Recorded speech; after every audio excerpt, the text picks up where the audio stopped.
J'ai évoqué le cauchemar européen du PSG vécu depuis ces 4 dernières années, mais je n'ai pas encore parlé du seul trophée européen du Paris Saint-Germain jusque-là, à savoir la Coupe d'Europe des vainqueurs de coupe 1995-1996.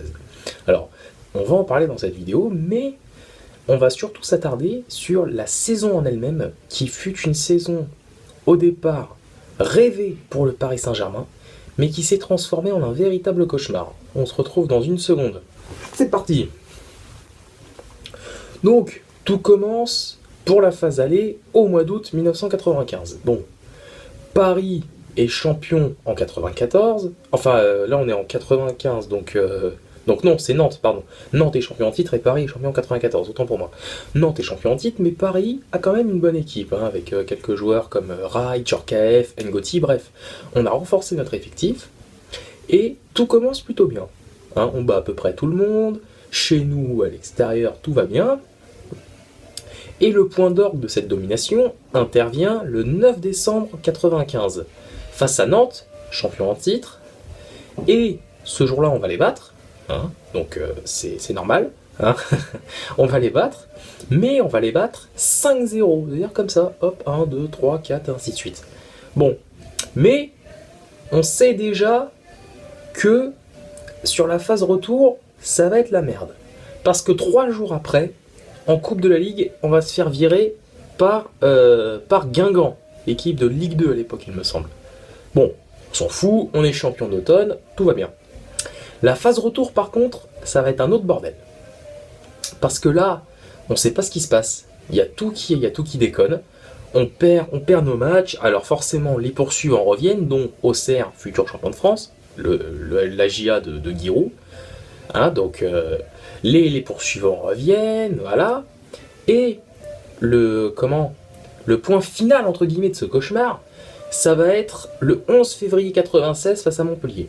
Ce jour-là, on va mener 1-0 jusqu'à la 77e, puis on va prendre un premier but, puis un deuxième, puis un troisième. On va perdre 3-2, voilà. Et celle-ci, elle fait déjà mal. Mais le pire, c'est pas ça. Le pire, c'est que 10 jours après, on va se faire éliminer par Auxerre en Coupe de France. Voilà, tout va bien. Bon, pour résumer la saison, qu'est-ce qu'il nous reste? Plus de championnat, plus de Coupe de France, plus de Coupe de la Ligue, il nous reste la Coupe d'Europe des vainqueurs de coupe. Alors avant de parler de ça, faut savoir qu'il n'y a pas que sur le terrain que ça merde. Il y a aussi dans les coulisses. Parce que Denisot, président du club, hein, parce qu'à l'époque c'était l'Air Canal, Denisot, président du club, commence à en avoir un peu ras-le-bol de Luis Fernandez. Hein, donc il lui dit, écoute, tu termines ta saison, après, tu dégages. Bon, la Coupe d'Europe des vainqueurs de coupe, hein, pour vous résumer, qu'est-ce que c'est? C'est ni la Ligue des Champions, ni la Coupe UEFA, c'est tout simplement les vainqueurs de coupe nationale qui se rencontrent dans un tournoi. Voilà, et puis c'est pas aussi prestigieux qu'une Ligue des Champions, ça c'est clair, mais voilà. Hein, c'est quand même ça. Et en Europe, où en est Paris à cette époque-là? On est tombé 3 fois de suite en demi-finale. En 93, face à la Juventus en Coupe UEFA, après l'exploit face au Real Madrid. En 94, face à Arsenal en Coupe des Coupes, il me semble. Et en 95, face au Milan AC en Ligue des Champions. Hein? Et puis le pire, c'est que la Ligue des Champions, putain, on aurait pu le faire, parce que quand vous voyez l'Ajax qui va fumer le Bayern 5-2, bon, Milan, c'est clair que Milan-Bayern, aujourd'hui, il n'y aurait pas photo, mais bon, face à l'Ajax, on aurait pu le faire. Mais enfin, bref. Bon, donc on est tombé 3 fois en demi-finale, et là, c'est simple. Où ça passe, où ça casse. C'est soit on remporte cette Coupe des Coupes, et la saison est sauvée, ou alors on la foire, et il n'y a plus rien. Il n'y a plus rien, et les Marseillais auraient pu bien se foutre de notre gueule.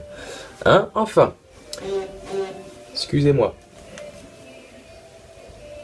Oh putain. Désolé, hein, pour cette interruption. Je m'excuse, hop, je coupe la vibration. Désolé. Donc, je reprends. Alors, cette Coupe des Coupes, elle va se dérouler plutôt bien. En 16e de finale, on va éliminer Molde, un club norvégien. En 8e, pardon. Attendez, je sais plus. Non, en 16e. 16e de finale, donc on va éliminer Molde, un club norvégien. En 8e, on va éliminer sans trembler Glasgow, donc un club écossais. En quart, par contre, on va se compliquer le truc. Parce qu'on va perdre 1-0 face à Parme au match aller, avant de s'imposer 3-1 face au même Parme, au match retour. Et puis donc, d'aller en demi-finale face au Deportivo. Le Deportivo qui est à l'époque un grand d'Espagne. Bon, là, on va faire le truc tout en finesse. On va gagner 1-0 à l'aller, 1-0 au retour, on est en finale. Bon, et l'adversaire, le truc cool, c'est que l'adversaire n'a pas l'air terrifiant puisque c'est le Rapide de Vienne. Donc Paris vainqueur de la Coupe de France, Vienne vainqueur de la Coupe d'Autriche. Je pense que vous avez capté le truc maintenant. L'adversaire n'a pas l'air très effrayant, mais on s'en méfie. Parce qu'on se dit, bon, ça a merdé partout cette saison sur le plan national, pourquoi ça merderait pas aujourd'hui sur le plan international? Bon, on aborde le truc, hein. Et puis, ce que j'ai oublié de dire, après je m'attarde sur cette finale, ce que j'ai oublié de dire, c'est qu'on a eu une dernière chance de rêver du titre face à Lille en avril 96, et on va se paumer comme des cons. On avait déjà fait match nul face à Martigues, on va perdre 1-0 face à Lille. Bon, maintenant la finale. Bon, là c'est simple. Comme je dis, soit on la gagne cette Coupe des Coupes et la saison est sauvée, soit on la perd et tout est foiré, on n'a rien. Bon, d'accord.